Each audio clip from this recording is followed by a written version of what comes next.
Hello. We're gonna run it again. We're actually going live this time. Let's go. So this is not so much of a stream, but just a quick overview of what I'm gonna be streaming tomorrow morning. Take two. So I have a sort of extended long weekend due to Canada Day. Not exactly celebrating Canada Day as much as I'm celebrating just having some time off to do some projects. Yeah, please look in the news and just make yourself aware of what's been going on. Anyway, I would like to talk about this game audio implementation project that I've kind of been keeping as a pet thing to add on to an implementation reel eventually in the future. Yeah. So I'm starting with a project coming from YouTuber Mix and Jam. I'll add the link in the description to go check them out. They recreate game systems inside of Unity, break it down step by step of how they recreated it, and upload the projects onto GitHub for you to sync up to, mess around in, deconstruct, or augment. So I decided to grab this project, which recreates the Final Fantasy VII Remake battle system, very partially, and I'm going to be implementing audio into it fully using Wwise. I got very distracted playing with Wwise and Blends track, and then I realized, wait, maybe I should be checking chat, and then I realized, wait, don't I have to connect to YouTube to even stream anyway? So yeah, I didn't stream the last like 20 minutes I was talking to myself. Either way, I'm going to quickly show off my Wwise session, what the game actually plays like in Unity, and then my asset list to talk about what I'll be editing tomorrow and hopefully implementing a little bit. Also, you're listening to the great tunes of Underduck in the background for the most part. So, oh, hello. So we can move our little character, Jammo, around. So we're going to have like general movement, Foley, some footsteps, junk like that. I need proper cement, so I'll just be field recording that on my own as weird clicky shoes on apartment linoleum. It probably isn't the most appealing thing. You need that good concrete crunch. Anyway, so he's a big sword. So he swings his sword. You need a big whoosh. So nice sound for that. When he doesn't hit. But we have these enemies here. I call them the blamos. So we're going to blap, smack them. So when we smack them, the enemy gets injured, and our little ATB gauge in the bottom right fills up. Once we get a bar of it, we can use the special using right click. So we get in the slow-mo mode. I'll show off the slow-mo better before. We can still kind of move around, but we get this globulous slow-mo ambience that'll come in, and the city will slow. So we can choose a heal spell, which heals our little character. And we'll damage this guy again. There we go. So we'll go. No, I want it to be cooler. Whatever. So then we can do a spin move. I'll do that again real quick just to show off the slow-mo. There we go. Like that. So I don't think I'll be doing full slow-mo on the sound effects, but gosh, I will try. But we could spin attack. We could choose our enemies. So I'll go for the far one. Nice. So that's the game. We can run around like that. I've done a lot of spotting and already pre-constructed a Wwise session using that. I also put in this cool ambience, which I'd be remiss not to play now that it's in here. Also because I want coffee.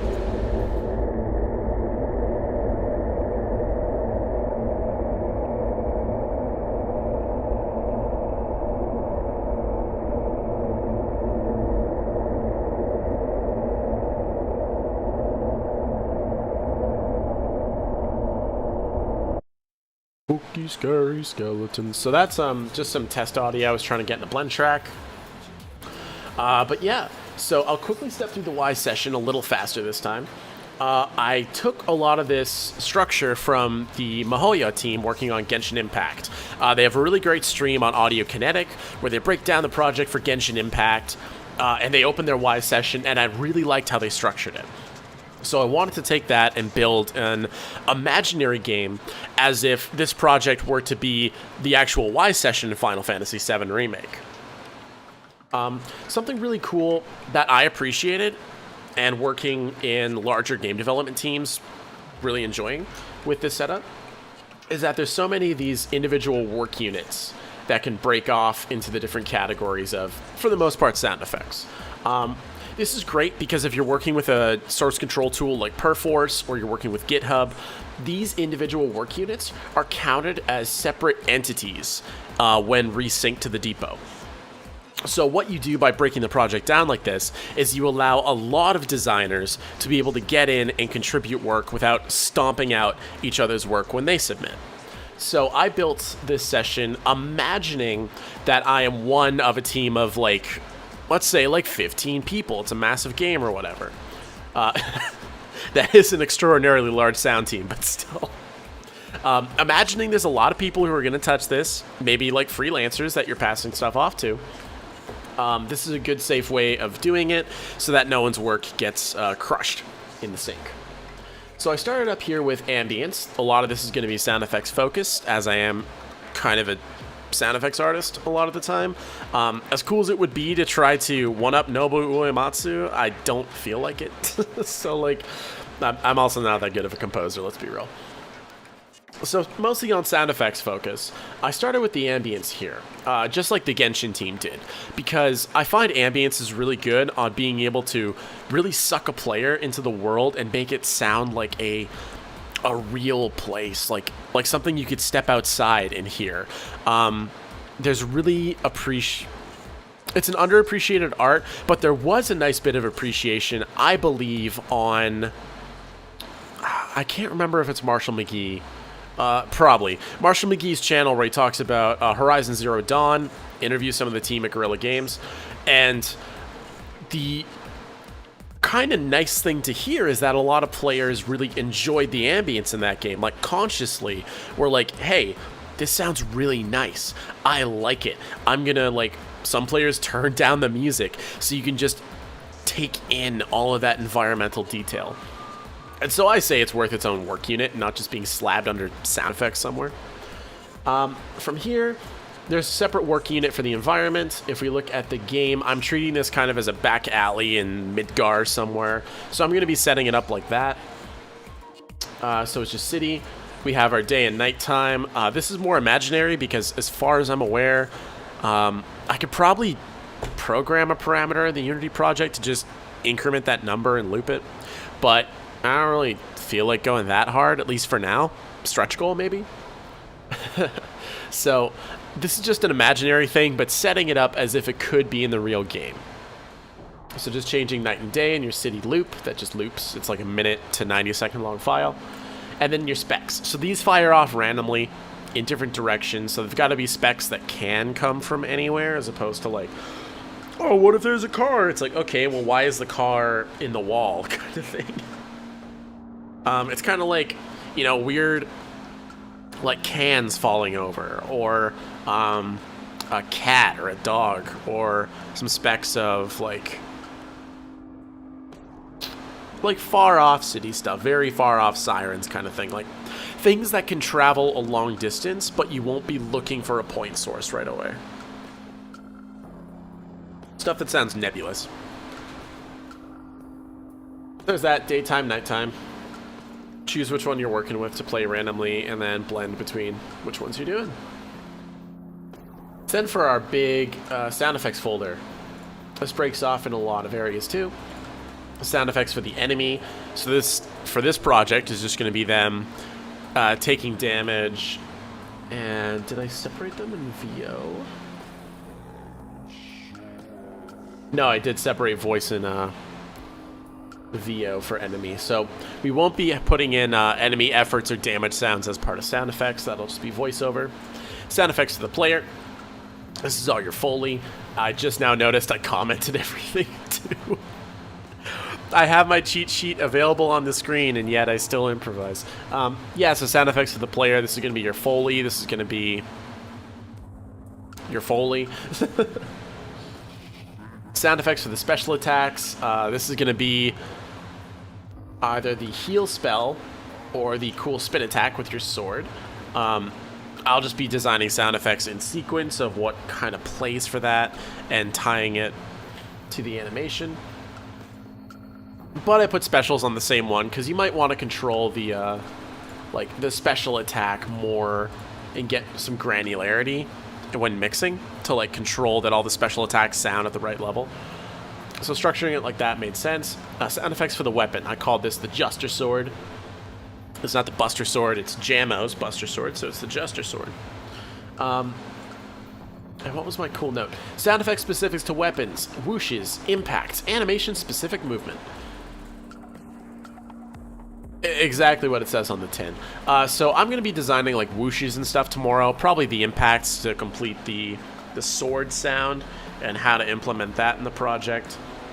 Tomorrow, 10 a.m. Pacific, do hang out. I'll make a post on Instagram at HiImCurtisMc. Please go follow me. Also, please subscribe. My only real goal with this channel is to get to 100 subs so I can customize my URL so I can truly be HiImCurtisMc on everything. That's about it. That's why I do casual work streams and not, produce content. So the next category here is UI. So we have the menus in, oh, spoilers. So we have these menus to take care of, right?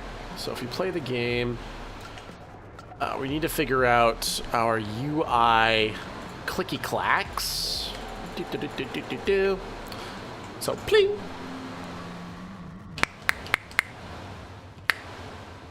Ding. Something like that, I don't know. Cling. Plop.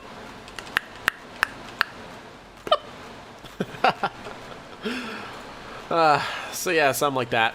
Not a whole lot of UI work to do, but I still wanted to separate it. Specifically one for UI navigation, so that's the pling, pling, pling that I was just doing, clicking through the menu, but then one for notification, and keeping these separated, just because if you have different artists working on the same batch of UI refresh, then it's good to keep it separated so you don't stomp too much. But yeah, so the notification is when one of your ATB gauges is full. You see it gets that light flare.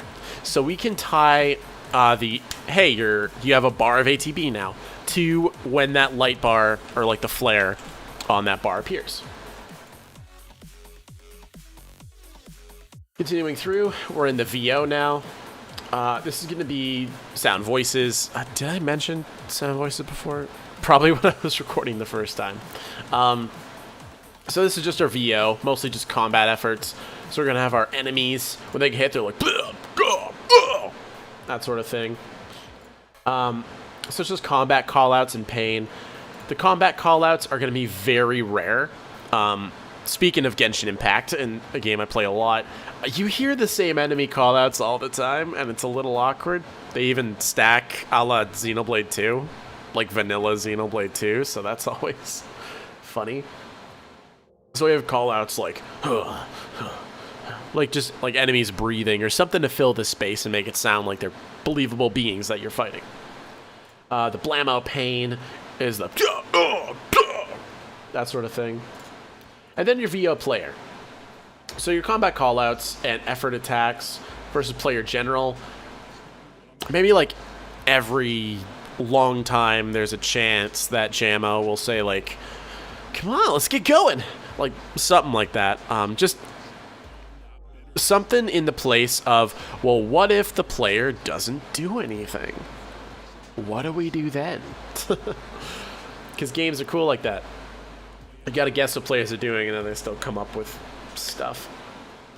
But the Jammo efforts, that's your that sort of thing. Swinging a big sword around, it should be like, it should sound pretty good. Like Jammo's putting in a lot of effort to swing. And I kind of skipped over this one in this recording. Here's how I set up my buses and routing. So we have, imagining that there would be a main menu with sliders that the player could set the levels of their volume. We have our dialogue bus for a dialogue slider, our music bus for a music slider, sound effects bus, but I would have this as two different sliders using these submixes. So this is our general sound effects bus, so that'll be your weapon sound, special attacks, ambiences, Foley, that sort of work. Versus UI. So this is in games referred to as like your menu sound effects slider, as opposed to just your sound effects slider. I really like having that granular control. Not that I make the biggest use of it per se, but just that I appreciate having some options. I like my mixes kind of weird. I always turn my music to like 70% in a new game, my voiceover to max, and my sound effects, depending on how the mix is, to either like 9 or 10, like pretty high up too.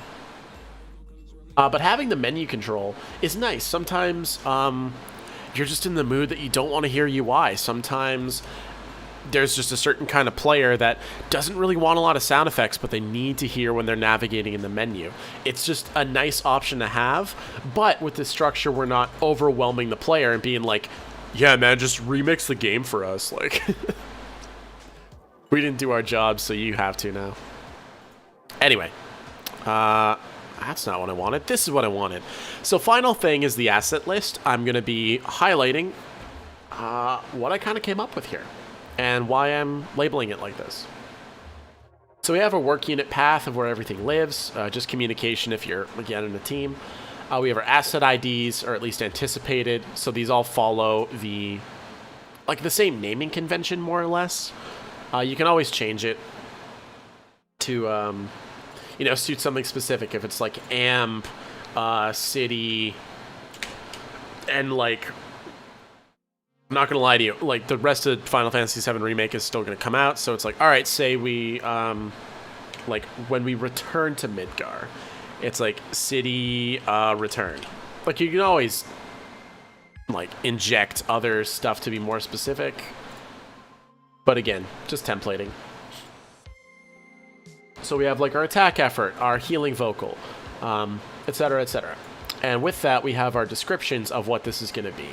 Anything important, I like to bold or italicize in a lot of my notes just to call attention to it and be like, hey, for these footsteps on concrete, field foley required. So this could be showing it to your lead and saying, hey, so spotting these, there's nothing in our like studio's library that works. We need to go get recording on this, and it just lets them know. It's like, yo, gotta book a day to do some foley.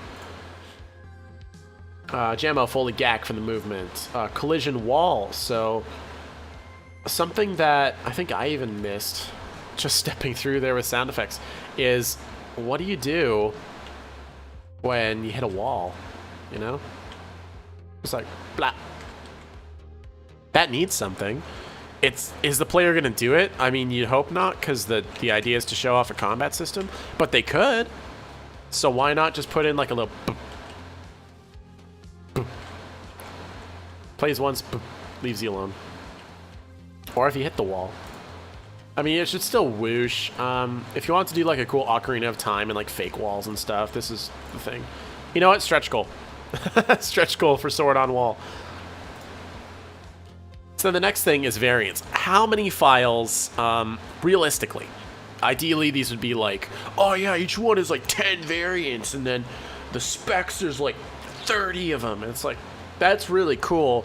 How's that going to work with your memory budget and everything? So realistically, how many variants of these sounds are going to play? And so these are the different like possible samples that could play in a random container kind of vibe. Playback. How's it going to play back? So we have a loop for the ambience. It's just calling out like, hey, these need specific metadata, or these need to be edited to be made loopable. Just notes like that. Additionally, Jammo sliding movement. So this will be grinding SFX for when Jammo just slides around during the attack animation. Assembled like the engines of Borderlands 3, which, by the way, is super cool. Look up the Maliwan dropships in Borderlands 3 sound design. Really cool. Really interesting way of doing loops that I never thought of before, too. So as you see... Oh! I hit the button again. Okay. Cool. So when Jammo swings in the attack animation, we can start and stop a slide as the momentum kind of carries him and he slides around, right? Yeah. And we can also tap into this for our spin attack as well. So we just kind of have like a light grinding. I'm thinking something like almost the light grind you get playing a game like Skate, and you have the very light like skateboard on pavement. Something really light, but like a nice flourish, a nice detail. These variants specifically of how I'm going to be stitching it together, very similar to... Okay, now I need to get the actual source. 1 second. Mali1, dropship, sound design. There we go. Joshua Davidson. Okay. Please go dig up his channel and watch his videos on his work in Borderlands 3. It's very cool. But the idea... let's see if I can pull up this specific loop. Is that he had made a really cool synth tone for the, like, the sort of sci-fi layer of the Mali1 dropship. All into one another. There we go. So, full quality, please. Thank you. So, the idea is you have 6 of these individual loop files, but because of how they're set to play... here we go. So transitions between the different layers inside of a random container here. Each one plays a little bit and kind of fades between these layers, so it builds these really complex loops on the fly using these 6 samples in this case. So I really like that idea, and I'm going to be implementing that in the grind to get different layers of cement on like robot feet. And like, I don't know, it just seems really cool, and it's an opportunity to practice, and this is all for practice anyway. I don't have much more of a justification. The last thing here is streaming. So this is stuff that isn't loaded directly into RAM. Where possible, anything that doesn't require hard sync should definitely be streamed. It uses more processing, so it's always a trade-off of, are you going to be using more memory with your sound, or are you going to be using more processing, and how do you compete with, you know, graphics, gameplay, all that sort of stuff. But yeah, so for ambiances, it's like, it's an ambience. It doesn't have to be specific, it just has to be there. So stream it, because they're also long files too. For something like this, though, because these are going to be shorter samples and strung together, for me, it does need to be timing specific. I can't have a delay when it's these super tight movements when Jammo's sliding around. So I'm going to load it straight into RAM. Cool. Last, truly last, is event names. This can only happen once I start implementing it. And it's just tracking like what events are calling on what sounds, making sure it's lined up. And also just keeping a track of like, oh, hey, so we have these movement sounds, but they're not really tied to an event yet. What's up with that? And then progress. Can I... Yeah, I will. 1 sec. So I'm going to open... Fuck, what account did I make it on? Wait, I got cash. Did I make it on my shared class Gmail? 1 sec. Not now, go away.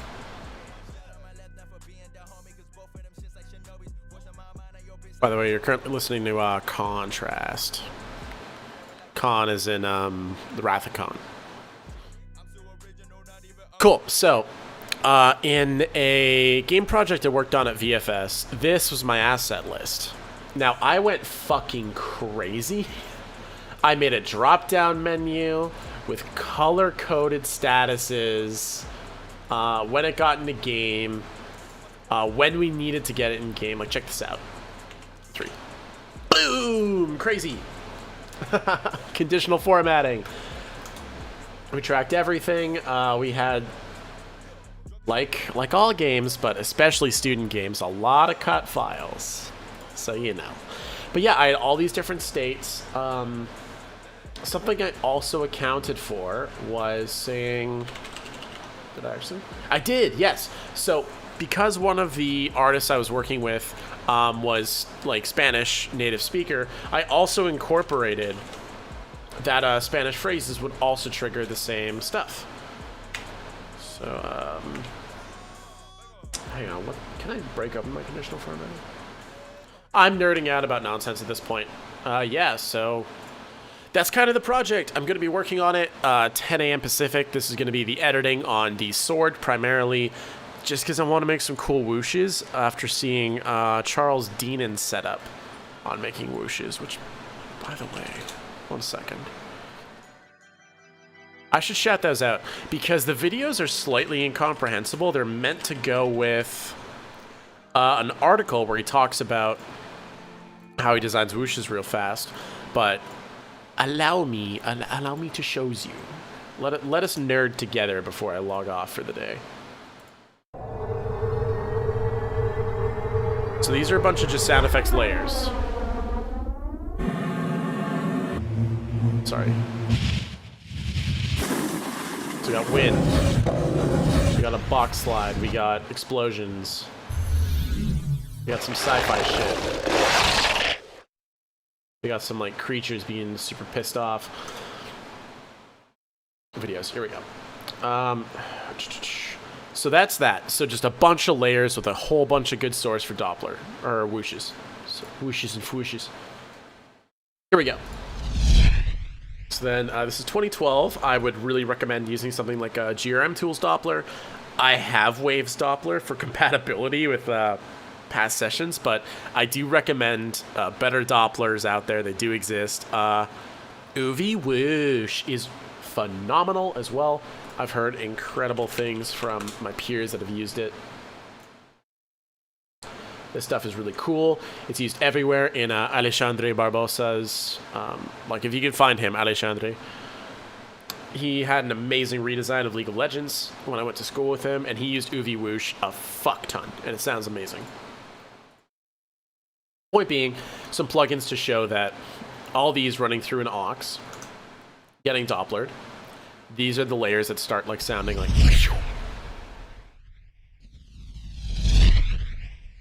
You just find a nice, comfortable Doppler that sounds, I don't know, cinematic or just cool.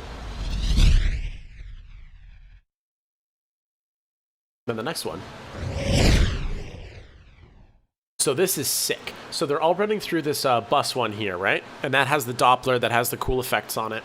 And then what I'm assuming Charles Deenen is doing, just listening to this and watching the video, is that each of these are on a bank of faders, or I'm assuming just on his like board. And what you can start doing is kind of like fading stuff in and out with the rhythm of the Doppler. So you can start seeing like some volumes of things go up and down. So it's like, oh, dial in like some like wind and explosion off the start, and then as that fades out, fade in the sci-fi, and you can start getting these cool blended whooshes out of one session, and they all can take on their own really cool tones.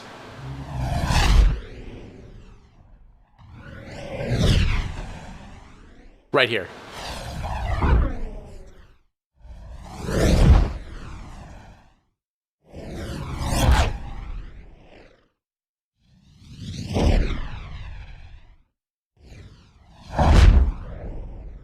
Like, you can start getting a ton of variation by just playing with your faders.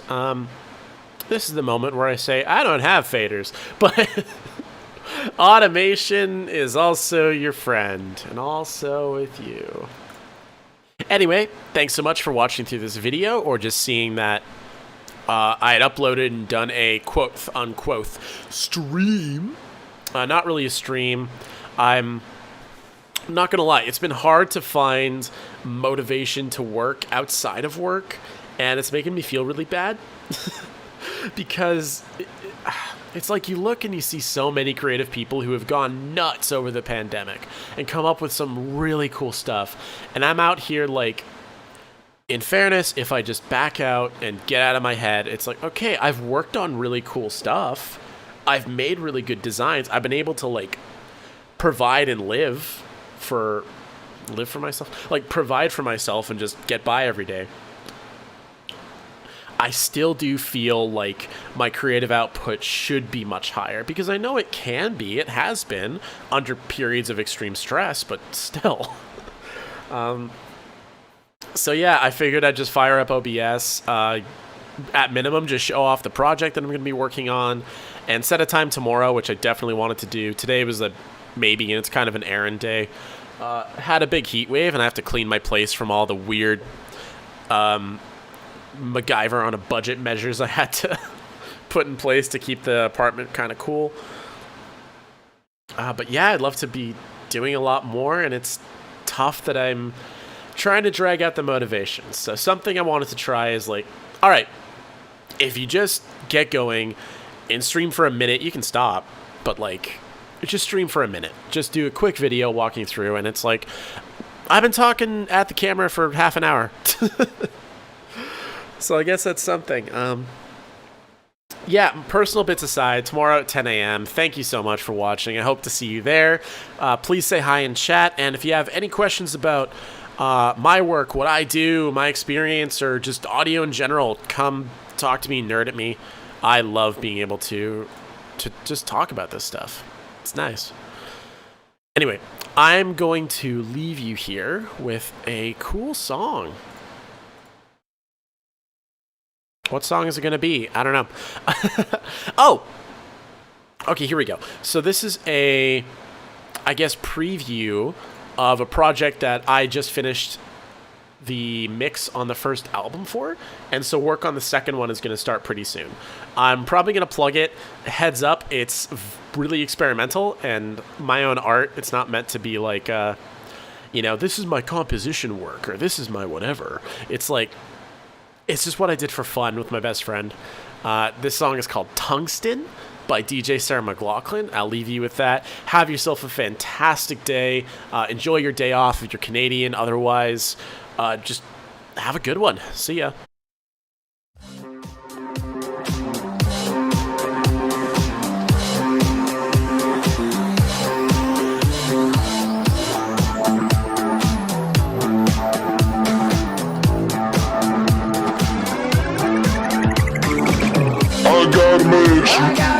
I got some views.